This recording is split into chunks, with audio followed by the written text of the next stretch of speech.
गौर पूर्णिमा व्रत 3 मार्च को शुक्ल पक्ष की पूर्णिमा पर ये जो चंद्र ग्रहण है, इस चंद्र ग्रहण को हम एक अवसर के रूप में ले सकते हैं। इसका प्रमाण हमारे शास्त्र भी देते हैं।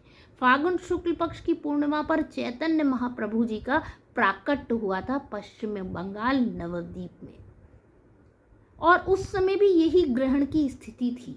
आज से 5000 वर्ष पूर्व जब एक भक्ति आंदोलन का प्रादुर्भाव हुआ निमाई भगवान के रूप में, चैतन्य महाप्रभु जी के रूप में, और ये तो कहीं ना कहीं शास्त्रों में पुराणों में इंगित था।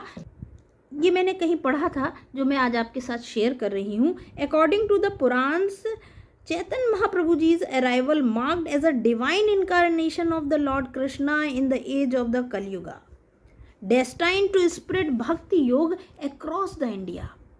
People of the Navadvip were engaged in the bathing in the Bhagirathi Ganga and chant the Hare Naam Mahamantra. ठीक वैसा ही समय इस बार भी चैतन्य पूर्णिमा यानी कि फागुन शुक्ल पक्ष की पूर्णिमा पर ग्रहण के समय हमें मिल रहा है।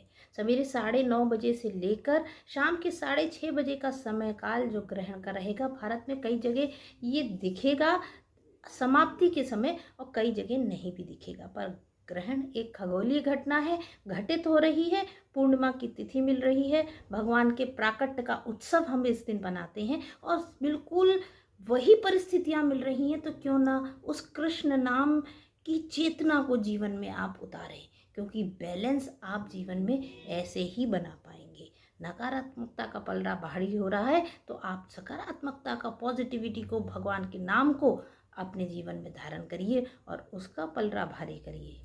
तो वही सिचुएशन सोचिए, आज से 5000 वर्ष पहले जब महाप्रभु जी का जन्म हो रहा था, नीम के वृक्ष के नीचे शची माँ उनको जन्म दे रही थी, तभी उनको निमाई पंडित के नाम से भी हम जानते हैं। उनका जन्म हो रहा था उस समय ग्रहण काल में।